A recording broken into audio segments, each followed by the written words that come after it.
नमस्कार। आज हम एक बहुत ही दिलचस्प किताब के सारांश पर बात करने वाले हैं। ये किताब है जेम्स क्लियर की एटॉमिक हैबिट्स यानी परमाणु आदतें। नमस्कार। हाँ, ये किताब वाकई कमाल की है और इसका सार समझना बहुत ज़रूरी है। बिल्कुल। हमारा जो स्रोत है वो इसी किताब का एक विस्तृत सारांश है और ये हमें सिखाता है कि कैसे छोटी छोटी मतलब बिल्कुल मामूली सी लगने वाली आदतें जिंदगी में बड़े पहाड़ जैसे बदलाव ला सकती हैं। सही कहा। अक्सर हम सोचते हैं कि बड़े बदलाव के लिए कोई बड़ा धमाका करना होगा, हाँ। पर ये सारांश बताता है कि असली ताकत रोज़ की छोटी, लगातार की जाने वाली चीज़ों में है। तो आज हम इसी पर गहराई से बात करेंगे। और शुरुआत होती है एक बड़े ही कमाल के विचार से। 1% सुधार का नियम। ये सुनने में कितना छोटा लगता है। रोज सिर्फ 1% बेहतर। क्या सच में से फर्क पड़ता है? हाँ, यही तो मतलब सारा खेल है। गणित के हिसाब से देखें तो ये चौंकाने वाला है। सारांश कहता है, अगर आप रोज़ सिर्फ 1% बेहतर होते हैं, सिर्फ 1%। तो साल के अंत तक आप लगभग 37 गुना बेहतर हो सकते हैं। 37 गुना। हाँ, और इसका उल्टा भी उतना ही सच है।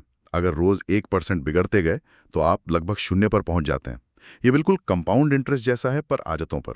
तो ये सिर्फ मैथ्स नहीं है, ये एक तरह से उम्मीद जगाने वाली बात है, खासकर उन लोगों के लिए जो बड़े बदलावों के आइडिया से अभिभूत हो जाते हैं। बिल्कुल। ये कहता है कि शुरुआत एकदम छोटी हो सकती है, बस लगातार करनी है। और ये जानना भी बड़ा इंटरेस्टिंग है कि सारांश के मुताबिक हमारे करीब 40% रोज के काम आदतों से ही चलते हैं। हाँ, लगभग आधा दिन ऑटो पायलट पर। सोचिए।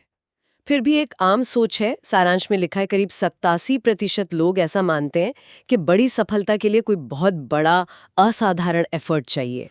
जबकि सच ये है कि ज्यादातर बड़ी उपलब्धियां इन्हीं छोटी, लगातार दोहराई जाने वाली आदतों का नतीजा होती हैं, जैसे नींव की ईंटें। बिल्कुल दिखती नहीं पर इमारत उन्हीं पर टिकी है। अच्छा, तो अगर ये आदतें इतनी पावरफुल हैं तो ये बनती कैसे हैं? मतलब हमारे दिमाग में क्या चलता है?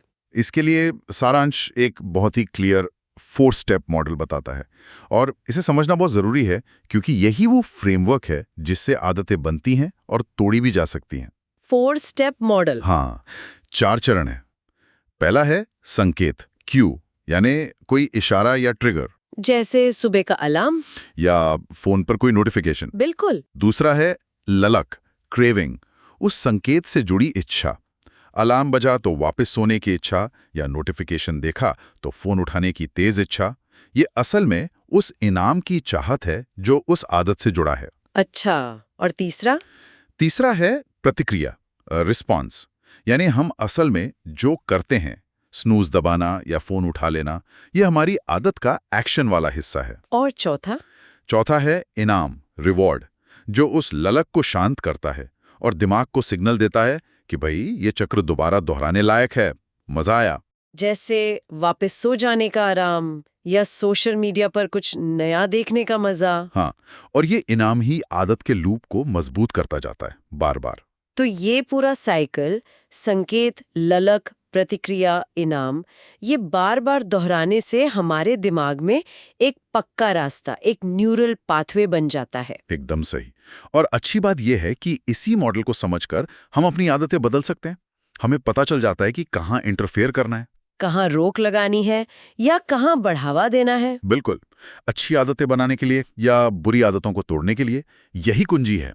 तो चलिए पहले अच्छी आदतें बनाने पर फोकस करते हैं। सारांश इसके लिए 4 बड़े सीधे सरल नियम बताता है। ये बिल्कुल प्रैक्टिकल टूल्स जैसे लगते हैं। हाँ, इन्हें आदतों के 4 नियम कहा गया है। पहला, इसे स्पष्ट बनाएं। Make it obvious. स्पष्ट बनाएं। दूसरा, इसे आकर्षक बनाएं। Make it attractive. तीसरा, इसे आसान बनाएं। Make it easy. और चौथा, इसे संतुष्ट बनाएं। Make it satisfying. ये चारों मिलकर आदत बनाना लगभग तैसा कर देते हैं। ठीक है, पहला नियम लेते हैं, स्पष्ट बनाएं। इसका मतलब है कि आदत का जो संकेत है, जो ट्रिगर है, वो बिल्कुल साफ हो, नजर आने वाला हो। यहाँ सारांश इम्प्लीमेंटेशन इंटेंशन की बात करता है। ये क्या चीज है? ये एक बहुत ही पावरफुल तकनीक है। बजाय सिर्फ ये सोचने के कि हाँ मुझे ज्यादा कसरत करनी है, आप पहले से तय करते हैं, मैं कब कहाँ क्या करूंगा। अच्छा, मतलब स्पेसिफिक होना। हाँ, बिल्कुल स्पेसिफिक। जैसे मैं कल शाम 6 बजे, कब, अपने लिविंग रूम में, कहाँ, 20 मिनट योगा करूंगा, क्या। ये एक धुंधली सी इच्छा को एक ठोस प्लान बना देता है। दिमाग को क्लियर पता होता है कि कब और कहाँ एक्शन लेना है। संकेत एकदम क्रिस्टल क्लियर। ये टालमटोल से बचने का बढ़िया तरीका लगता है। अब दूसरा नियम, आकर्षक बनाएं। ये शायद हमारी इच्छाओं और मोटिवेशन से जुड़ा है। हाँ बिल्कुल। आदतें तब टिकती हैं जब वो हमें खींचती हैं, जब हमें मजा आता है। यहाँ टेम्पटेशन बंडलिंग नाम की एक तकनीक बहुत काम आती है। टेम्पटेशन बंडलिंग मतलब? इसका मतलब है आप अपनी उस नई आदत को, जिसे आप बनाना चाहते हैं, किसी ऐसी चीज के साथ जोड़ दें जो आपको पहले से ही बहुत पसंद है। जैसे कि कोई उदाहरण? मान लीजिए आपको रोज ट्रेडमिल पर दौड़ना है, जो आपको शायद थोड़ा बोरिंग लगता है। हाँ, लगता है। लेकिन आपको अपना कोई फेवरेट पॉडकास्ट सुनना बहुत अच्छा लगता है। तो आप नियम बना सकते हैं कि आप वो पॉडकास्ट सिर्फ तभी सुनेंगे जब आप ट्रेडमिल पर दौड़ रहे होंगे। अच्छा। तो अब ट्रेडमिल पर जाना उतना बोरिंग नहीं रहा, क्योंकि वो आपकी पसंदीदा एक्टिविटी से जुड़ गया है। आपने इनाम को एक्शन के साथ ही बंडल कर दिया। अरे वाह, ये तो बहुत स्मार्ट तरीका है। ठीक है, अब तीसरा नियम, आसान बनाएं। मुझे लगता है ये हम में से ज्यादातर लोगों के लिए सबसे बड़ी रुकावट होती है। कोई चीज शुरू करना ही मुश्किल लगता है। आप बिल्कुल सही कह रही हैं।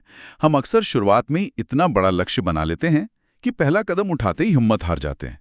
आसान बनाएं का सिद्धांत कहता है, आदत को इतना आसान बना दो कि उसे न करने का कोई बहाना ही ना बचे। इतना आसान? हाँ, और यहाँ 2 मिनट नियम बहुत पावरफुल है। 2 मिनट नियम, ये क्या है? हाँ, कोई भी नई आदत शुरू करनी हो तो उसे इतना छोटा कर दें कि वो सिर्फ 2 मिनट में हो जाए। सिर्फ 2 मिनट? हाँ, जैसे रोज रात को किताब पढ़ने की आदत डालनी है, तो लक्ष्य ये नहीं कि आधा घंटा पढ़ूंगा। लक्ष्य है रोज रात को बिस्तर पर जाने से पहले सिर्फ 1 पेज पढ़ूंगा, या 30 मिनट ध्यान करना है। लक्ष्य रखें, रोज सुबह उठकर सिर्फ 2 मिनट ध्यान करूंगा।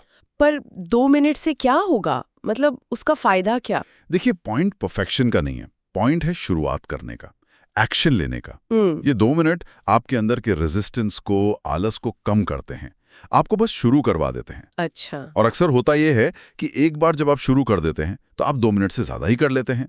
और अगर नहीं भी करते तो भी आपने कम से कम आदत को निभाया, आपने वो चेन नहीं तोड़ी, आपने कंसिस्टेंसी बनाए रखी। ये मोमेंटम बनाने का तरीका है। ये बात तो सही है। शुरुआत करना ही सबसे मुश्किल होता है। ये वाकई आसान लगता है। और चौथा नियम है, संतुष्ट बनाएं। मतलब आदत पूरी करने के बाद अच्छा महसूस होना चाहिए। बिल्कुल। हमारा दिमाग इनाम पर चलता है, उसे रिवॉर्ड चाहिए। अगर किसी काम को करने के बाद तुरंत सेटिस्फैक्शन मिलती है तो हम उसे दोहराना चाहते हैं। लेकिन दिक्कत यह है कि अच्छी आदतों के फायदे अक्सर देर से मिलते हैं।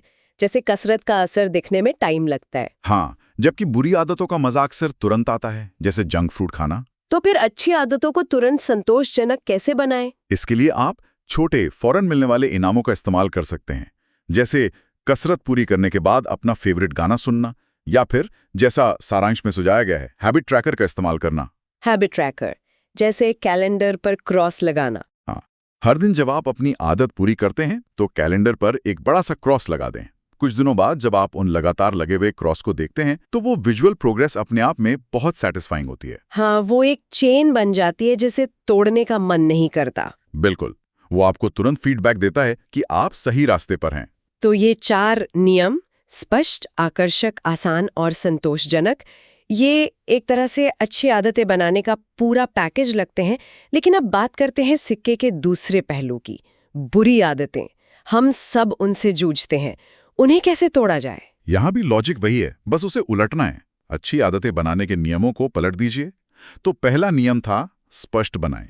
बुरी आदत तोड़ने के लिए इसे कर दीजिए छुपाएं, मेक इट इनविजिबल। मतलब बुरी आदत का जो ट्रिगर है, जो संकेत है, उसे ही नजरों से दूर कर दो। हाँ, जैसे अगर मीठा खाने की आदत छोड़नी है तो घर में मीठा रखो ही मत। बिल्कुल।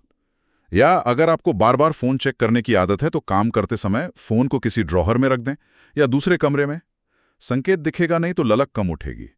माहौल से उस ट्रिगर को हटाना पहला कदम है। ठीक है, दूसरा नियम था आकर्षक बनाए, तो इसका उल्टा होगा अप्रिय बनाए, मेक इट अनअट्रैक्टिव। ये कैसे करेंगे? बुरी आदत से जुड़े जो नेगेटिव परिणाम हैं उन पर फोकस करें। सोचे कि स्मोकिंग आपकी सेहत को कैसे खराब कर रही है, या ज्यादा टीवी देखना आपके रिश्तों और गोल्स को कैसे नुकसान पहुंचा रहा है। उस आदत के तथाकथित फायदों को कम करके आंकें और नुकसानों को बढ़ा चढ़ा कर देखें। ये उसकी आकर्षण शक्ति को कम करता है। खुद को याद दिलाना कि ये आदत असल में कितनी नुकसानदायक है। हाँ, तीसरा नियम था आसान बनाएं, तो इसका उल्टा हुआ मुश्किल बनाएं। Make it difficult. इसमें क्या कर सकते हैं? बुरी आदत को करने के रास्ते में रुकावटें खड़ी करें, फ्रिक्शन बढ़ाएं। जैसे अगर आप ऑनलाइन शॉपिंग पर बहुत पैसा उड़ाते हैं तो अपनी क्रेडिट कार्ड डिटेल्स वेबसाइट से हटा दें। हर बार मैनुअली डालना पड़े तो शायद आप कम खरीदेंगे। हाँ, थोड़ी मेहनत लगेगी तो शायद रुक लें। या अगर रात को देर तक सोशल मीडिया चलाते हैं तो सोने से 1 घंटा पहले अपना वाईफाई राउटर बंद कर दें। जितनी ज्यादा मेहनत लगेगी उतनी कम संभावना होगी कि आप वो काम करेंगे। ये सही है, फ्रिक्शन बढ़ाना। और चौथा नियम था संतुष्ट बनाएं, तो इसका उल्टा असंतुष्ट बनाएं। Make it unsatisfying. हाँ, बुरी आदत करने के बाद तुरंत कोई नेगेटिव नतीजा जुड़ा हो तो अच्छा है। एक तरीका है अकाउंटेबिलिटी पार्टनर बनाना। मतलब कोई दोस्त या घर वाला? हाँ, किसी को बताएं कि आप कौन सी आदत छोड़ना चाहते हैं और उनसे कहें कि वो आपकी प्रोग्रेस पर नजर रखें। या फिर अगर आप कोई नियम तोड़ते हैं तो खुद पर कोई छोटा सा जुर्माना लगाएं, जैसे हर बार नियम तोड़ने पर किसी दोस्त को 100 रुपए देने पड़े। ओह, ये उस आदत को तुरंत कम संतोषजनक बल्कि थोड़ा दर्दनाक बना देता है। तो अच्छी आदतें बनाने और बुरी आदतें तोड़ने के लिए ये 8 नियम, 4 सीधे 4 उल्टे, एक पूरा सिस्टम देते हैं।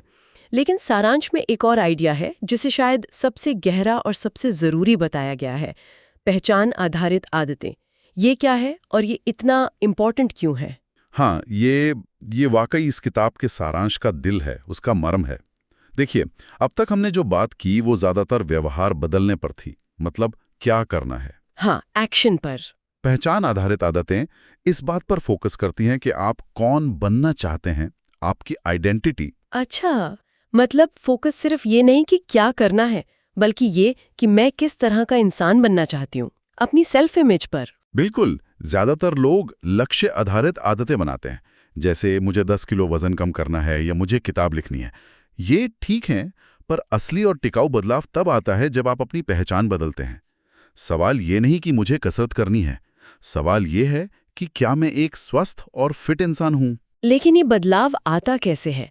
क्या सिर्फ सोचने भर से कि मैं एक स्वस्थ इंसान हूँ? सोचने से शुरू होता है, पर यह मजबूत होता है आपके हर एक्शन से।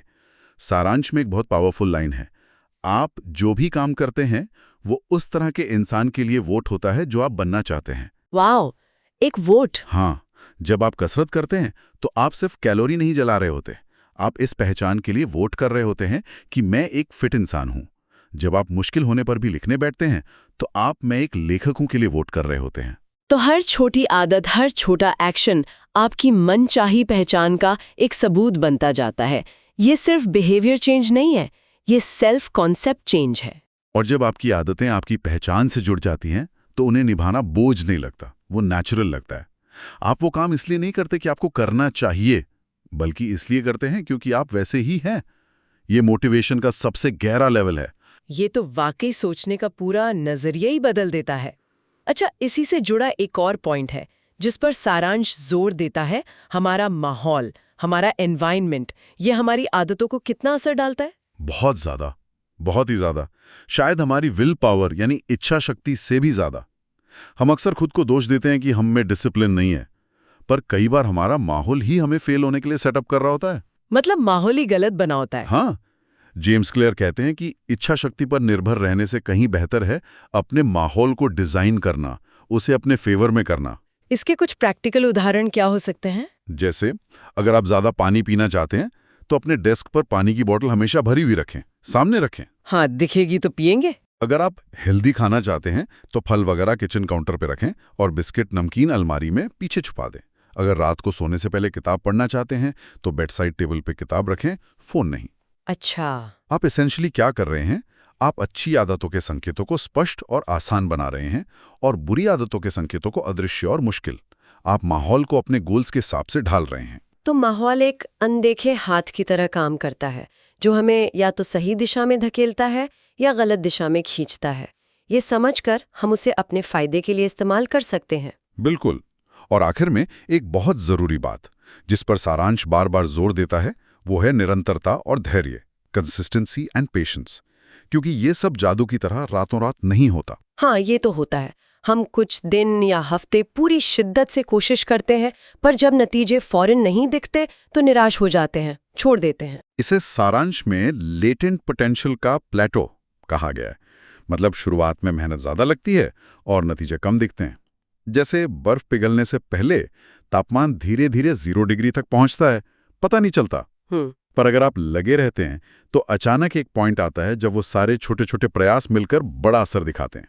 वो जेम्स क्लियर का कोट याद है, निरंतर छोटे कदम लाखों मील की यात्रा की शुरुआत होते हैं। इस सफर में टिके रहने के लिए सारांश कुछ और स्ट्रैटेजीज भी बताता है, जैसे हैबिट स्टैकिंग। वो क्या है? हाँ, हैबिट स्टैकिंग का मतलब है अपनी नई आदत को किसी पुरानी जमी हुई आदत के ठीक बाद जोड़ देना। इसका एक फॉर्मूला है, मेरी वर्तमान आदत X के बाद मैं अपनी नई आदत Y करूंगा।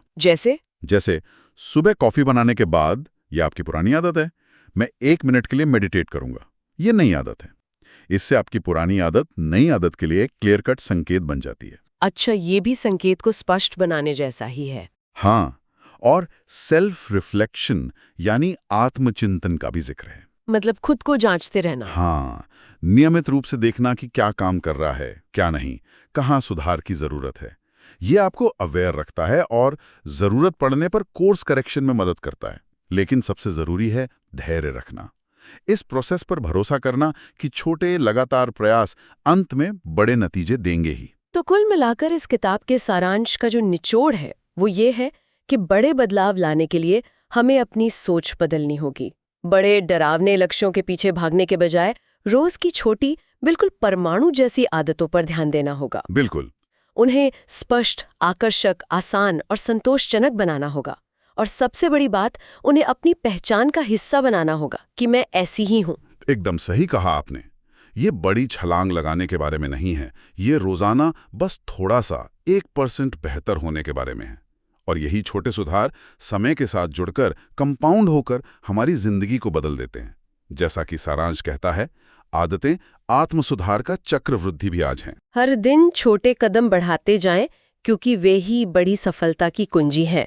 ये लाइन वाकई दिमाग में बैठ जाती है। निश्चित रूप से। और जाते जाते मैं सुनने वालों के लिए एक सवाल छोड़ना चाहूंगा जो इसी सोर्स मटेरियल से निकलता है।